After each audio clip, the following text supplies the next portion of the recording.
Hi there, welcome to my channel. I'm Helen and I'm coming to you today, well every day, from Glasgow in Scotland. Welcome, and can I just say welcome to all my returning viewers and thank you to all my new subscribers. I've had quite a few and that's been wonderful.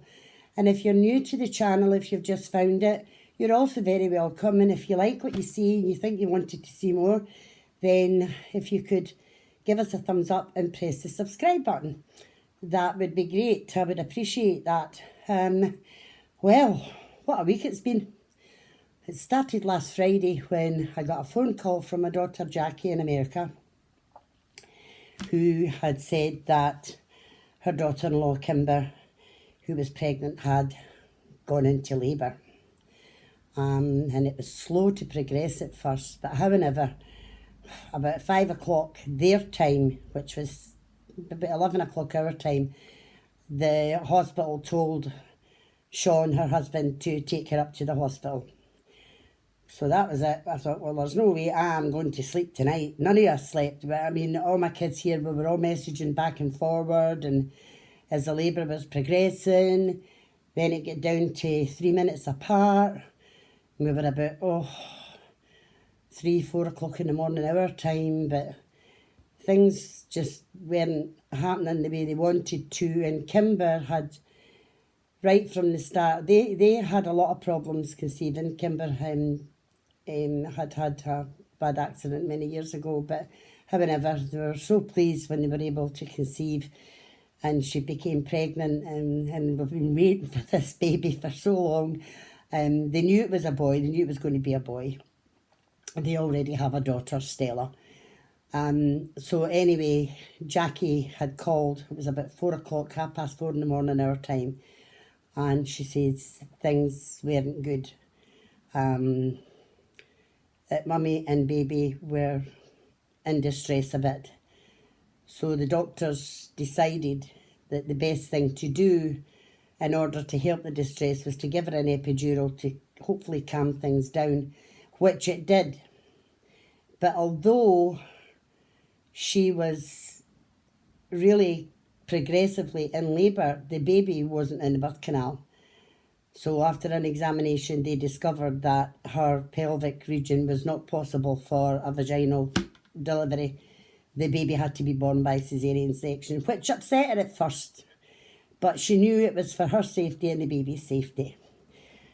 So at 6:30 in the morning, I got a phone call to say that McKinnon Robert was here.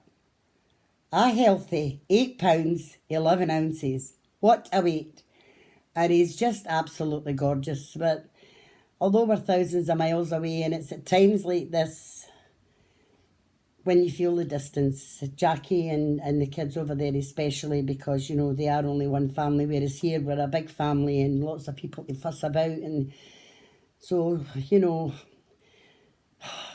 you're just trying to love them for a distance, and it's very hard, and it can be quite emotional, really, especially with this COVID, and nobody can fly, nobody can get there, nobody can go from there to here. It's however, it is what it is. Mum and baby are doing well, and yesterday she took Estella and McKinnon and my other great-granddaughter Isla. Kimber took them all to the park. Sean dropped them in the park and they went for a lovely walk in the park and they thoroughly enjoyed that. The two girls are completely besotted by him. They cannot leave him alone for a minute. But he is gorgeous and he's doing well. So, what else have we got to tell you? Nothing much. It's been a hard week because we're back in lockdown again. I can't have anybody in and I can't go to anybody's house. So I'm missing my Saturday nighters, Adeline and Alice, who were initially going to do the draw for the giveaway. That can't happen now. Well, the giveaway will happen, but they won't be able to draw it. And Carol, my friend from Aberdeen, was coming down, but that can't happen now. And it's just so hard. And my son Paul has been away on a very well-earned holiday. He has his own travel business and he has worked consistently without a day off from March. And he desperately needed this week away. But oh, I miss him. I really miss my Paul. He's the love of my life. I love him to bits. But anyway, he's having a good time. But it's been a hard week, and there's been 2 or 3 days this week where I have been very down. Couldn't get motivated. Just really wanted to lie down and nap all the time, and I was laughing at Billy from Crafty Floridian, she's very much like me. She's kind of like, and Jeanette Clegg as well, I think is like me too.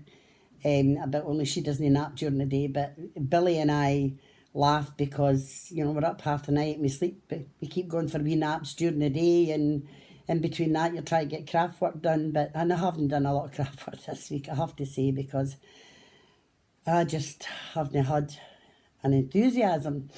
But I did yesterday. I did quite a wee bit yesterday. Worked a wee bit on what I was working on. And I have a finished object, because the last time our podcast I was showing you in my pink hazel bag, my C2C blanket. It's still to be washed and blocked, but it is, which is the right side. This is the right side. It is actually finished. And as you can see, it's quite big. It's lovely and soft. It is so soft, it's beautiful. So I'm going to wash and block that, and then that will be away to the recipient, the baby. But although sometimes I found this pattern boring, it's silly, but at the same time it was very relaxing, because it was something you could just do whilst you were relaxing watching the TV. And it is a lovely pattern. It does come out absolutely lovely. So that's that finished, and that's that ready to go. So, woohoo, one finished object. And I also have one work in progress, which is this, I'm doing this sweater here for my grandson in America. It's a Sirdar pattern. And it's not a traditional, I wouldn't say it was a traditional yarn pattern, it's more a modern yarn pattern, but it is turning out lovely. Look, and I love the colour of this yarn. At first I got him navy blue yarn, that's what he wanted, but I'm afraid the old eyesight, and even with a good light, I could not see what I was doing, so he chose this yarn, and it is lovely, and it's a good quality yarn. It's actually, it's a James C. Brett rustic yarn tweed, and a lovely yarn to knit with. So I managed to get that much done yesterday, because as I said, I'd done a wee bit of it, and then I noticed a mistake, and I sent a picture to my friend up in Aberdeen, Carol, and I circled it, and she went, "Oh Helen, nobody's going to notice it unless you tell them." But that way it's there. You just know that it's there. And then when I got my mojo back a wee bit last night, I went, no, I'm frogging this back, I'm ripping this out. So I did, I ripped it right back to almost the beginning, and I managed to get that much done last night whilst watching the TV. So that was good. I was quite enjoyed that, and I'll maybe get a bit more done today. Future projects. Well, I need to get some hats done for Christmas presents. I want to do that, but I've had in mind to do kind of berries. The tammies. We call them tammies. Other people might call them berries or berets or berets or however you pronounce it. But nothing grabbed my imagination really. And then my daughter Jackie from Lowlander Yarn Studio had said, she's got this sock losers club, and she's still not done any. She started it, and she's the only one that's not done any socks. So she decided she was going to buy a pattern. And I had suggested some podcasters that I watched that did socks. You had the Sock Lady, and there's so many of them out there that are doing socks, Bakery Bears, Grocery Girls. So I had suggested a few places. But anyway, she eventually bought a pattern from the Sock Lady. But she also bought the pattern from Ellie at Craft House Magic. She does a pattern for a tammy. Well, it's a hat, but it's really a tammy. a tammy, mitts and socks. So I went in and I had a look at it, and I love Ellie, she's so talented. And I thought, you know what, I'll maybe just buy that pattern and have a go at it. I've never done pattern socks, I only use DPNs. I don't like anything else, I like my DPNs. But I've never done a pattern on them, so I'm going to bite the bullet and I'm going to buy that pattern from Ellie. And then I was watching Stitched by Mrs. D, who's hilarious, by the way. Her belly rumbled the whole way through her podcast, and all she could talk about was a mince pie that she had sitting and she wanted to eat it. But anyway, she had done the hat for that set that Elliot Crafthouse Magic done, and it looked absolutely gorgeous. It really was gorgeous, and I thought, yeah, that's what I'm going to do. So I'm going to buy that pattern this weekend, probably today, and maybe get that, because I have to move with these Christmas presents. I don't know about you, but I'm way behind. And the other thing was, I have a sewing machine that belonged to Jackie, years old. It's a Husqvarna. But when Jackie had it, Jackie was a quilter. It does all these fancy things and everything else, and I don't know, it's just, I can't work it. And it was really frustrating me, I was trying to make some project bags. I mean, I'm a novice project bag maker. I mean, I would like in future maybe to make them and sell them, but right now I want to make project bags so that when I give my gifts to my crafty friends, I can put them in a project bag rather than a Christmas bag. I thought that would be quite nice. So I get really frustrated when I couldn't get the stitching right, and I didn't know what was wrong with it, and I didn't know how to fix it. Oh, and I gave up, and Jackie went, you know what, Mum, why don't you just buy yourself a machine? Well, that started a whole different scenario, because I'm such a blinking procrastinator. I'm terrified of things. I'm looking at all these sewing machines, and what if I can't use that? What if that doesn't go right? What if that's not a good machine? So I reached out to quite a few people, to Juliet So Unique, Genetic, Crafty Clegs, and a couple of other people, and a few of my craft friends that had machines, and asked them what they had. And well, Julie and Jeanette were a laugh, because they're both professional sewers, and there is no way I would have bought a machine like they've got, because I would never have been able to work it. But however, they were very helpful. And then on Thursday, I don't get out. My granddaughter takes me once a week, very, very early in the morning, to do my own grocery shop, so that we can get in when the shop's quiet. That's my outing of the week. But on Thursday, my grandson decided to cut my grass, and Kimberly popped in with Jessica after work, and she said, I'm so hungry, Nana. She says, I was thinking of just going down to McDonald's. So Mark said, well, that's an idea, let's do that. However, we didn't. We ended up eating at a kind of a local Brewers Fayre type thing. And then after it, Kimberly said, I need to go to Aldi, I need to get fruit. Well, I haven't been in Aldi for long enough. And it was very frustrating through COVID, when I genuinely couldn't get out, and when I couldn't even go out with my granddaughter or anything. And Aldi were doing all these wonderful craft things, and I thought, this is really annoying. So, however, we went into Aldi, and on the way out, I picked up a magazine, and I noticed that as from today, they were selling a sewing machine. So I went online, I went on YouTube, and on a tutorial for this particular sewing machine. And although it's digital, I think it's quite simple to work. So my friend Carla said to her, what do you think? And she says, stop being afraid of things, Helen, and just go ahead and order it. And when I come down, when I'm able to come down, we'll sit and we'll go through it. And I says, right, that's great. So I ordered that today. Then when I was typing in, I'm terrible at typing. When I was typing in my email at the end of it, I noticed that I had put in a wrong letter, so I never got an email, so I had to phone them up. And I have to tell you right now, Aldi customer service, second to none. The guy was absolutely amazing. Had it sorted for me in a couple of minutes. Brilliant.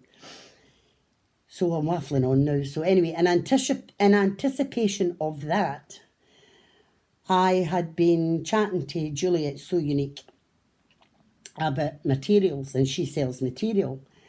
So I decided to go ahead and order myself some Christmas material. This is Julie's card. You should really go and have a look at Julie's podcast. She makes some lovely stuff, and she's got her own shop that sells material and yarn. I'm so jealous. Oh, so this is a wee bundle of Christmas yarn. Let me just see if I can open this up a bit so that you can see it a bit better. I haven't actually opened this, so I don't know what they are, but they are really, and it's good quality. It is good quality material. It really, really is. So it really is, and there's quite a few different ones in here. I can't remember how much this is, but it was great value for money. I love this one with the wee, and I love this one. So I'll do something with that when my new machine comes. We shall see what we do. So, and then I also ordered a couple of, let me think now, there's a half a metre of each material. So I ordered a half a metre of this. I don't know what material this is because the quality of it is, it's created by Edita Sitar of Laundry Basket. Never heard of them, but the material is such good quality. It is lovely. I ordered this one as well, and I just got a half a metre of each. And you know, she's really not expensive at all, and she has such a beautiful range of materials. It's so difficult to choose what you want. And then I had said to her, Julie, do you sell the heavy linen that, you know, that you put in the bottom of the bags, who sometimes have a plain bottom and then they have the patterned? And she went, oh, we sell calico. Oh, I says, that's maybe what I'm meaning. I didn't know what it was called. And she says, you know what, I'm going to pop a wee half metre in there for you just to try it. And she did. And it's great. So this will do at least 2 bags. I can get 3 bags or 2, I don't know. So thank you, Julie. That was very kind of you. It really was very kind of you. I wasn't expecting that. But you should pop on over and see Julie's. She does vlogs. And they're quite good. But she makes some beautiful stuff. And she sells kits, material. She sells yarn. Oh, she sells all templates. She sells all sorts. And she has got a shop. So should maybe pop over and see her. So, there's not a lot more to tell you, except that we now have to do our giveaway. Now, it is difficult because there's nobody here to choose the name, so it's up to me. So I have put all the names in this wee bowl here. You can see them all in here. I'm just going to shovel them all about. And then I'm going to pick one out. And then let's see. Oh, if I can get it open. Let's see who this is. Well,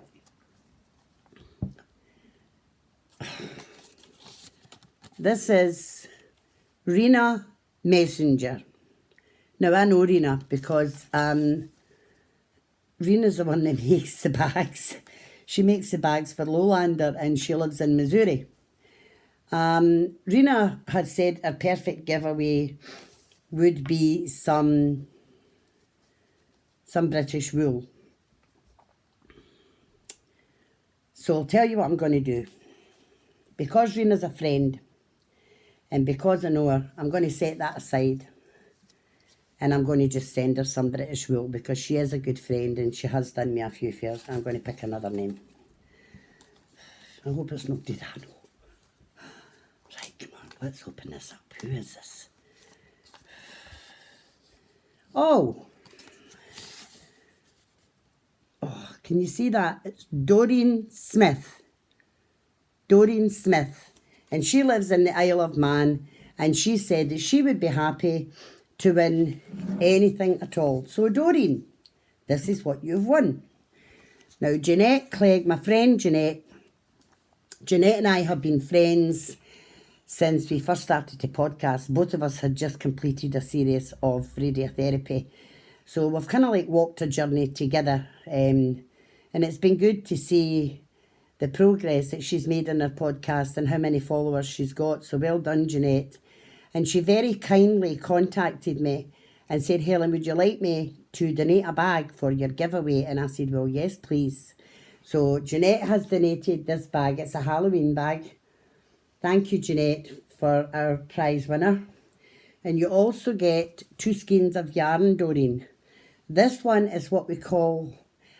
I tried to get something that was Halloweeny, but I had nothing like that in my stash, I'm sorry. But this is a weekly wonder from Lowlander Yarn Studio. It's not got a name, simply because every now and again Jacqueline dyes yarns just to test out different colours. But this is a beautiful yarn. It's an 85-25. There's about 430 yards in that. So you will get quite a good use out of that. You also win a skein of Cascade alpaca lace. Oh, this is so soft. It's beautiful. It really is. Let me see what this is. It's 100% baby alpaca. There's 437 yards, done in a 275mm needle. So you win that. So well done, Doreen. You've won the bag and you've won the 2 skeins of yarn. Now what I need you to do is to direct message me with your full name, address and your postcode. And then we'll get this off to you. I'll put that wee ticket in there. So... I also have a bag that was made by Helen of Sprite 966. Helen's also a good friend of mine. And there's Cascade, a hank of Cascade fingering yarn, and this is 273 yards, and it's 100% Peruvian Highland wool.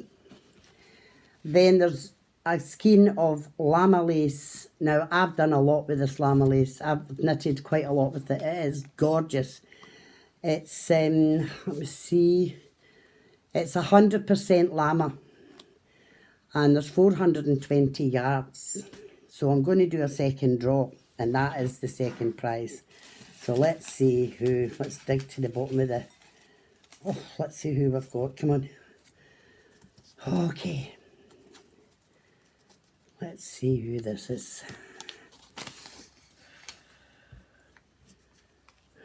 Right. Actually, I must have put Doreen in twice because that's Doreen Smith again. Sorry, folks. This is a mess. I'm not very good at this. Okay, try once more. Oh, I don't know how to pronounce her name. I think it's Jane. Wait a minute. Jane Scarisbrick. Jane Scarisbrick. And she is in Southport in England. And she said anything related. So Jane, well done. You have won this bag and these 2 skeins of yarn. And again, like Doreen, I'll put that ticket in there so that I know that you've won it. Like Doreen, if you can DM me. You can also find me on Facebook. So you could message me, private message me on Facebook. I'm under Helen Reid. But DM me or private message me your full name, address and postcode, and I'll get your prize off to you. So that's the 2 giveaways done.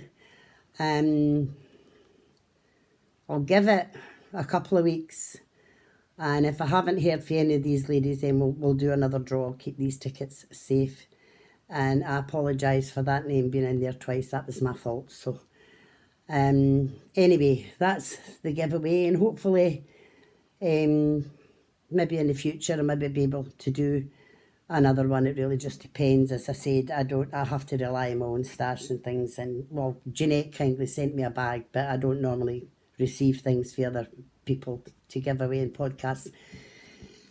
So that's it. It's a bit cloudy here today. We've had 3 days of beautiful sunshine, but it's warm, it's humid, but it's very overcast. So I don't know if we're going to see any sun today. I know that I won't be seeing anybody today, because I did my grocery shop yesterday. So I'll probably not see anybody now, maybe till Monday, Tuesday. So I'll need to keep myself busy if I don't want to be down in the doldrums again. So I hope you've all had a great weekend. I hope you've all had a great week and that you're all getting on with your crafts. If you're doing things for Christmas or gifts or whatever, it would be nice to know that.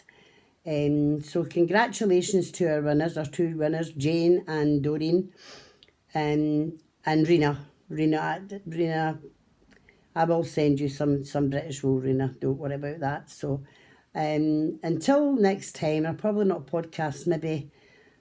Well, I want to get some stuff done so that I've got something to show you rather than just rabbiting on about a lot of nothing. They're probably a couple of weeks. So thank you for watching. Thank you for everybody who has subscribed and who's stayed with me, and for all the new viewers that have found me today. I hope that you're all well. So whoever you are, wherever you're watching from, God bless, take care, and until the next time, TTFN.